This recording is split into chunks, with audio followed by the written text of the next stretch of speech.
This is a story of a single mom named Callista Vane. Nobody wants a single mom with baggage. That's what my sister said at her own wedding, smiling as she said it straight into the microphone. Hi, I'm Callista Vane. I'm 34 years old, a single mom, and an accountant in a small town called Charleston, South Carolina. My son, Eli, is 10, smart, gentle, and fiercely kind. He's everything I ever hoped to raise in a world that often feels too harsh over the years. I learned to keep my head down, to survive the quiet rooms and cold looks, especially from my own family. But that day, standing in a ballroom full of polished people, listening as my sister laughed while mocking my life in front of everyone, something inside me finally snapped. What she didn't know was that the man she was about to marry already knew the real me. He knew me long before he ever met her, and he carried a story of his own. It started weeks earlier at a mandatory family dinner. My sister Serena, the golden girl, was engaged to Julian Ray, a wealthy financial advisor. My mother, Darlene, made it clear I was only invited out of obligation.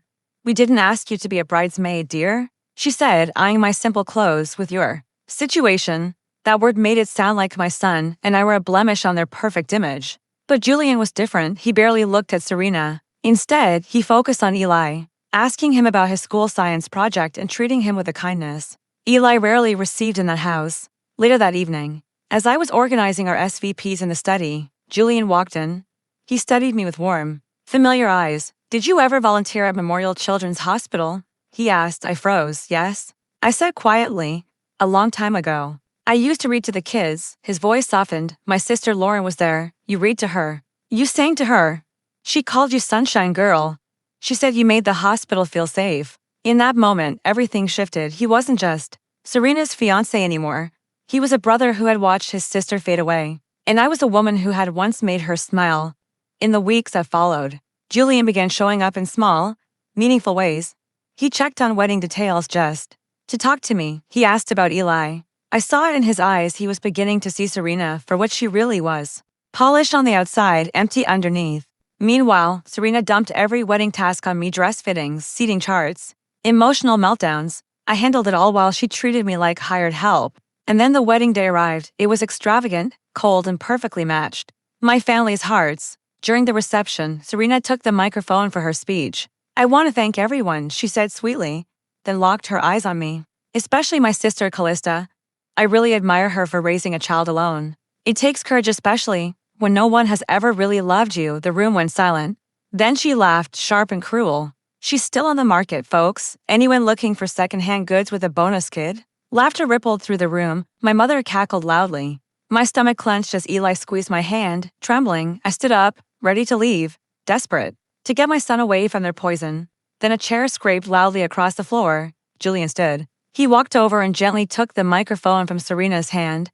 The room fell completely silent. "This was supposed to be my wedding," Julian said, his voice steady. "But tonight reminded me that no amount of money or polished appearances can hide the truth." He turned and looked straight at me. "Callista, and I didn't meet last month. We met years ago at Memorial Children's Hospital. My sister Lauren was dying. Callista was the one who stayed with her. She was our light in the darkest time." Gasps filled the room. Serena's mouth fell open. Julian continued. "She brought her son, too." Little Eli drew stars and planets for Lauren. She kept them by her bed. She called him her little astronaut. Then Julian looked back at Serena, his eyes cold. "So when I heard what was said tonight about Callista and about Eli, I knew I couldn't go through with this." "You don't mean that?" Serena whispered. "I absolutely do," Julian replied. "I'm calling off the wedding." Chaos erupted. My mother screamed. A glass shattered. Julian didn't even flinch. He walked over to Eli and me, knelt down and looked my son in the eye. "Thank you," he said gently, "for being the light you are." Then he stood, took my hand and said, "Come with me." We walked out together past Serena's tears and my mother's glare. We ended up at a quiet seafood shack by the water. For the first time in years, the silence didn't feel empty. It felt peaceful.